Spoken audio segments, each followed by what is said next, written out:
On sait que parfois ça peut être un peu compliqué de trouver un contrat d'apprentissage, alors on est allé directement voir les employeurs pour leur demander leurs meilleurs conseils. Alors pour moi, le meilleur conseil, c'est effectivement d'être assez ouvert, polyvalent, savoir vers quel secteur on souhaite se tourner. C'est important de faire preuve de patience et de persévérance, parce que parfois ça peut être un parcours long et fastidieux.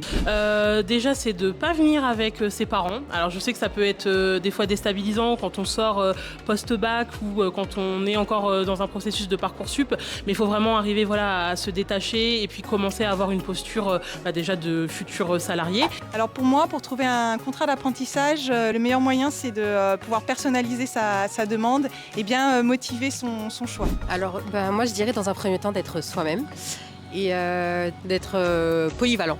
C'est ça qu'on recherche. Pour moi, c'est de montrer qu'on est une professionnelle engagée et qu'on soit en accord avec les valeurs, l'éthique et la déontologie de l'entreprise. Là, si je devais retenir vraiment un conseil, c'est d'arriver souriant, poser des questions, s'intéresser, à venir un petit peu renseigner, avoir un peu de matière à partager. Et du coup, je trouve que l'échange est beaucoup plus intéressant quand c'est vivant. Moi, je crois que le conseil de base, en fait, c'est le CV parce que c'est ce qui va rester à l'employeur. Il faut être un peu différenciant. Les erreurs, c'est les CV mal imprimés, qui sont coupés à l'impression, les photos qui sont un peu floues. Voilà, des CV propres, faits sur Canva, oui, bien sûr, comme tout le monde, mais si éventuellement, vous pouvez au moins changer les couleurs pour qu'on n'ait pas tous les mêmes, ça serait cool.